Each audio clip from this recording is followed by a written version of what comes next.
All right, we're here in the Niner locker room with Niner quarterback Brock Purdy, and man, it's been a great summer for you. How do you feel like things went? Yeah, it was solid. Continued just to learn the playbook and all that kind of thing, and mesh with the guys and all that. But I think overall, man, it was pretty good going out, making plays, and showing that I could, lead an offense down the field and manage the offense and all that kind of stuff. So it's been good, but definitely have a lot more room to grow. So. Yeah, it's a good room. I mean, you seem like obviously Jimmy and Trey and yourself might be the best quarterback room in the league. How do you guys feel about? How do you feel about the dynamics in the room? Yeah, I think it's awesome. Obviously, having Jimmy back and being able to learn from his experiences and everything, and he's a guy that took this team to the Super Bowl a couple years ago, and so I mean he's definitely got a lot of knowledge and IQ and experience in this offense, and then obviously Trey and his athletic ability, his arm strength, and him being a leader and coming on and leading all these guys, man. It's been cool to see both of those guys in the same room and just being able to learn from both of them. And then obviously, how young I am and just trying to learn from both of them and grow myself. But, I mean, we push each other, we compete. But at the end of the day, man, we want the best for this team and we want to win. So it's been cool. Is there somebody you pattern your game after? I know you've played a lot of football, but is there anybody that, as a little kid, maybe you said, man, I really love the way that guy plays? Or maybe in high school, somebody that you looked at as a pro and said, man, I'd like to pattern my game after him. Yeah, I think probably a little bit of Drew Brees, just because I could relate to him with the height thing.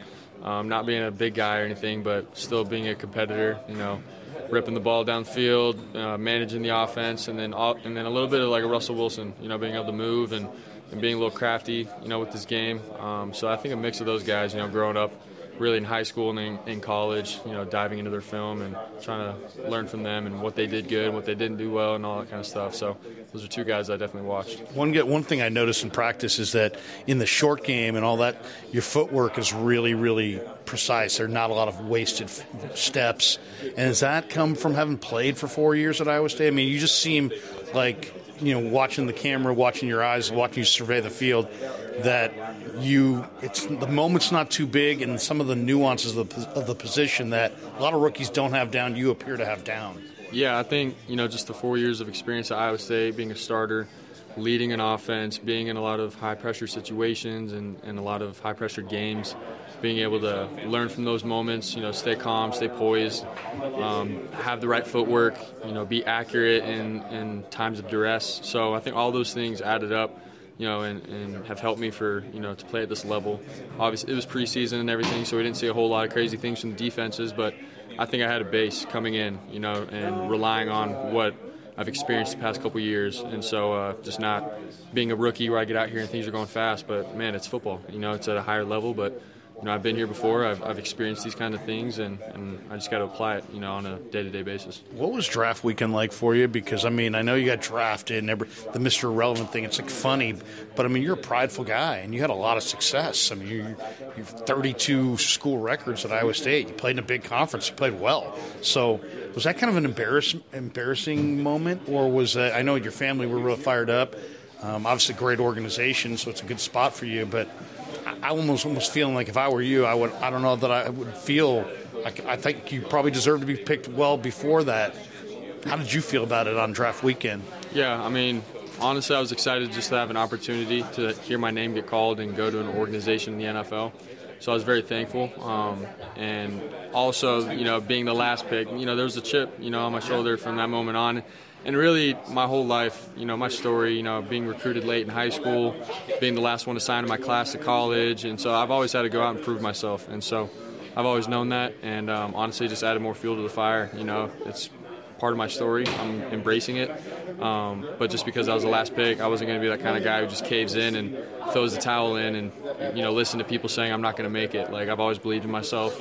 I've had a great supporting cast of my family and friends, and I've just wanted to go out and prove myself right, So it's really been, I think, part of my story, and it'll be cool to see what happens down the road. Following up on that, honestly, I mean, I know he said embarrassing, whatever. It's the Mr. Irrelevant pick.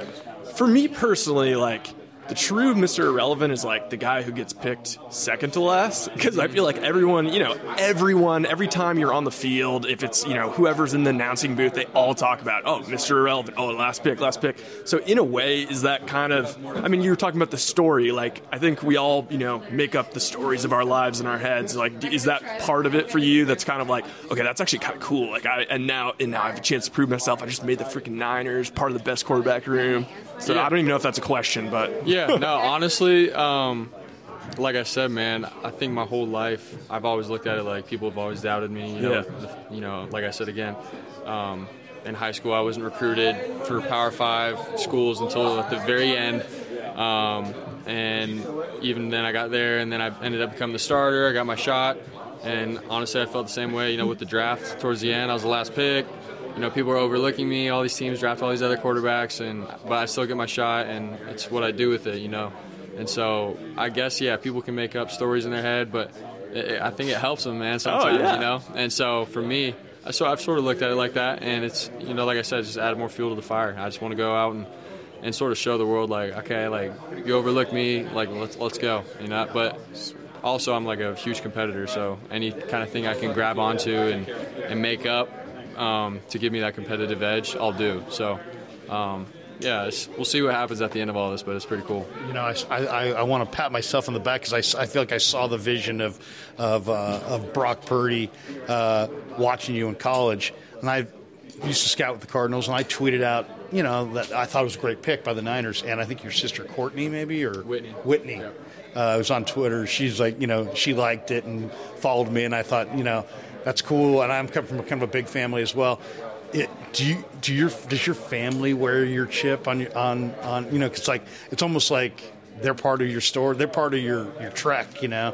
Do you get that feeling that it's not just your chip, it's almost theirs too? Yeah, 100%. They're obviously my biggest supporters in my life, and so they believe that I can go out and do the best job out of anybody in the world, and so I've always appreciated their support and everything, and so.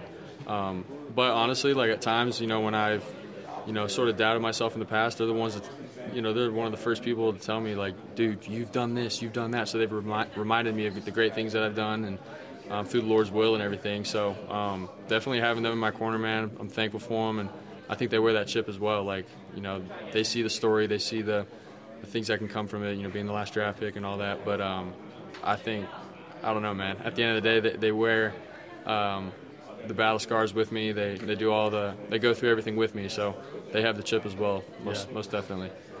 Maybe fewer head first slides and more feet first slides coming up in the games ahead. I saw you going head first in one of those games.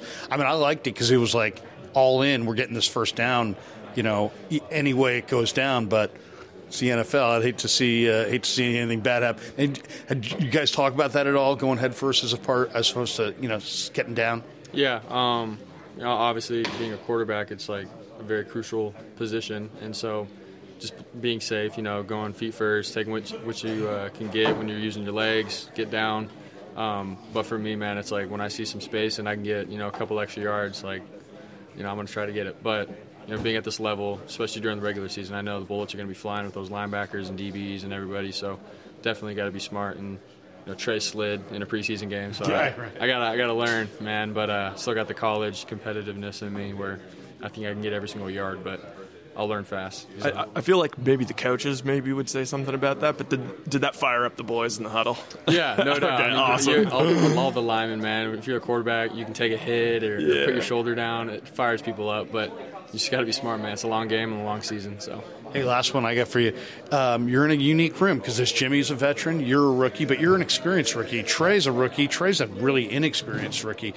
When you guys are watching film, do you feel like, as a guy who's played a lot of football, that you can do more than your average rookie as far as the nuances that you see on film, recognizing coverages, knowing what to do pre-snap? Do you feel like you're a little bit more schooled in it because you did make all those starts at Iowa State?